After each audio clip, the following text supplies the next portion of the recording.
وهبتني لسانا ذاكرا وقلبا شاكرا يا خالقي. Bismillah, Assalamualaikum warahmatullahi wabarakatuh. Alhamdulillah, wassalatu wassalamu ala rasulillah. Insyaallah di sini saya akan memenuhi tugas ujian akhir semester dengan mata kuliah Sejarah Peradaban Islam yang bertema Ahkamul Masru'at wal Azawat dengan dosen pengampu Ustadz Muslim MPD Hafizahullah Ta'ala. Insyaallah presentasi ini disusun oleh anak sendiri, Eri Febriana dengan NIM 24212146. Baik, kita langsung masuk ke pendahuluan. Ya, di sini ada 3 bagian yang saya buatkan di dalam pendahuluan ini. Yang pertama yaitu Islam mengatur seluruh aspek kehidupan melalui hukum-hukum syariat. Dan yang kedua, peperangan yang terjadi di masa Nabi Shallallahu Alaihi Wasallam memiliki aturan dan tujuan tertentu.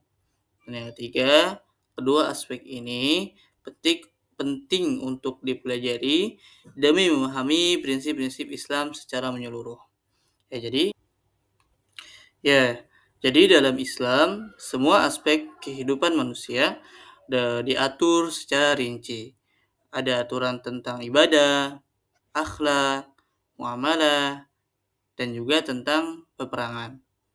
Jadi syariat atau masru'at adalah pedoman hidup yang diturunkan oleh Allah untuk kebaikan manusia. Sementara itu, azawat atau peperangan yang terjadi di masa Nabi bukanlah peperangan untuk ambisi duniawi, melainkan sebagai bagian dari perlindungan, dakwah, dan pembelaan terhadap umat muslim.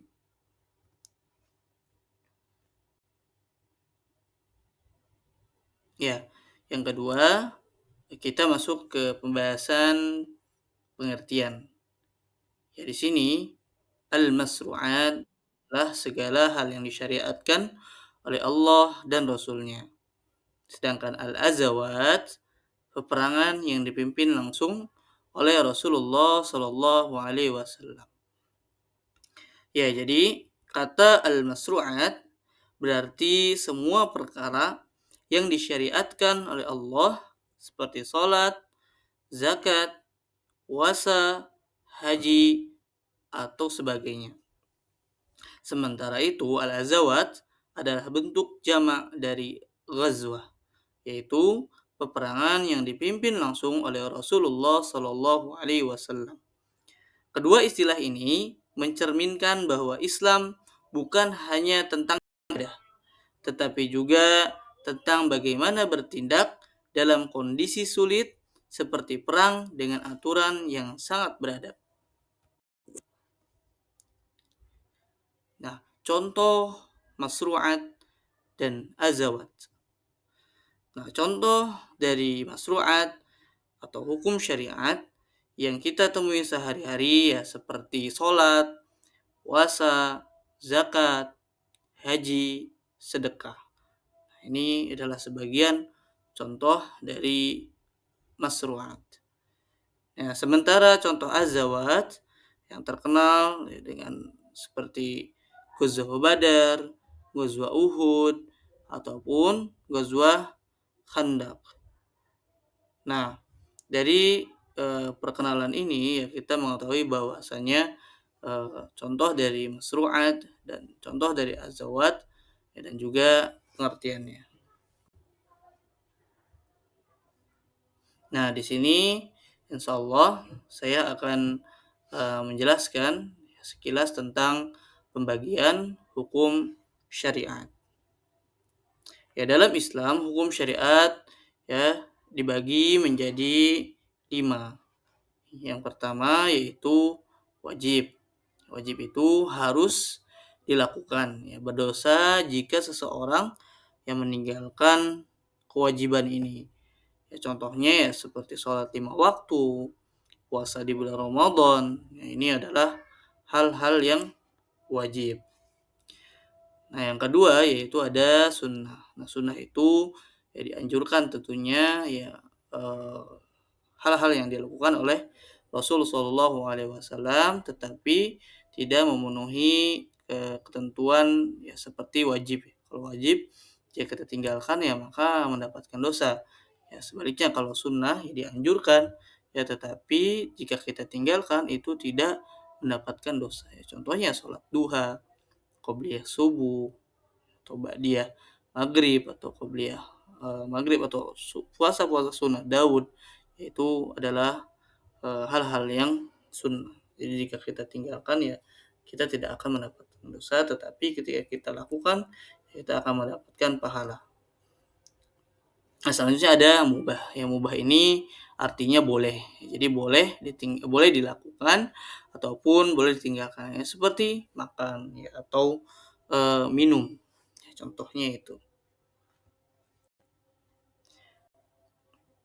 Ya, selanjutnya ada makruh. Ya, makruh itu hal yang sebaiknya ya, kita tinggalkan. Ya, karena itu bisa eh, apa? Kita ketika melakukan hal yang makruh ya maka kita tidak akan mendapatkan keutamaan tersebut. Ya, contoh di sini ya yang saya paparkan yaitu seperti makan bawang sebelum ke masjid.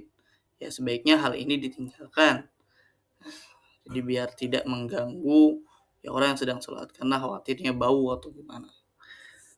Nah, selanjutnya ada haram. Haram ini jelas dilarang keras ya agama Islam, dan sebaliknya ya lawan kata dari wajib ya. Kalau wajib kita melakukan ya maka mendapatkan pahala. Nah, kalau haram kita lakukan ya maka ya kita akan berdosa. Contohnya mencuri ya ataupun zina. Nah, tujuan dan etika peperangan. Ini kita masuk ke pembahasan tujuan. Tujuan yang pertama yaitu menegakkan keadilan, yang kedua membela diri dari serangan, dan yang ketiga menjaga kebebasan beragama. Selanjutnya ada etika peperangan.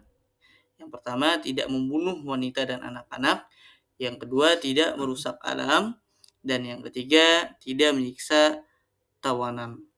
Ya, jadi Islam mengajarkan ya bahwa peperangan bukan untuk menyerang tujuannya, tapi untuk mempertahankan diri dan menegakkan keadilan.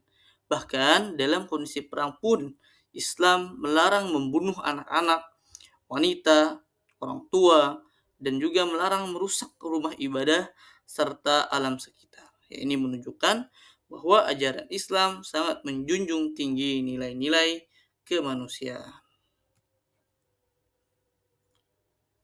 Ya, selanjutnya ada peperangan-peperangan penting ya, yang tentunya diikuti oleh Rasul Shallallahu Alaihi Wasallam atau dipimpin oleh Rasul. Yang pertama ada Ghazwah Badar ya, pada tahun 2 Hijriah, ya kemenangan pertama kaum muslimin. Yang kedua ada Ghazwah Uhud ya, pada 3 Hijriah, pelajaran besar dari ketidakdisiplinan. Dan yang ketiga ada Ghazwah Khandaq. Ya, ini terjadi pada 5 Hijriah, strategi parit menghadapi koalisi musuh. Nah, di slide ini kita lihat ada 3 contoh ghazwah yang sangat penting ya, yaitu ada Ghazwah Badar, Ghazwah Uhud, dan juga Ghazwah Khandaq. Nah, selanjutnya ada hukum jihad. Hukum jihad ya kalau kita lihat itu fardu ain ya, wajib bagi setiap individu muslim ketika ada serangan langsung. Adapun yang berpendapat fardu kifayah ya, wajib kolektif ya jika cukup diwakili sebagai umat. Ya, jihad dalam Islam ada 2 jenis ya. Ini ada hukumnya fardu ain, wajib bagi setiap muslim ikut berperang, tapi jika dilakukan untuk ekspansi atau pembelaan umum, hukumnya fardu kifayah. Cukup dilakukan oleh sebagian orang ya atau bisa diwakili. Yang paling penting jihad tidak boleh dilakukan tanpa aturan. Harus ada pemimpin dan tujuan yang benar. Nah, kesimpulannya yang pertama dari pembahasan ini yaitu Islam adalah agama yang menyeluruh, yang mengatur ibadah dan muamalah. Hukum-hukum syariatnya pun yang menjaga kehidupan yang harmonis dan seimbang. Nah, yang terakhir, peperangan dalam Islam hanya dilakukan dengan etika dan tujuan yang jelas. Ya, dari pembahasan ini kita memahami bahwa Islam adalah agama yang lengkap dan sempurna, ya. Syariat menjaga kebaikan hidup umat Muslim dan keadaan damai. Sementara hukum-hukum perang mengajarkan kita untuk tetap adil dan manusiawi bahkan dalam kondisi paling genting. Nabi Muhammad SAW telah memberi contoh terbaik dalam keduanya, ibadah dan strategi dakwah yang berada. Ya mungkin ya cukup presentasi yang bisa saya paparkan ya pada pertemuan ini. Ya insyaallah semoga apa yang sudah saya sampaikan itu bisa bermanfaat ya bagi yang memperhatikannya. Barakallahu fiik, syukran, jazakumullah khairan. Assalamualaikum warahmatullahi wabarakatuh.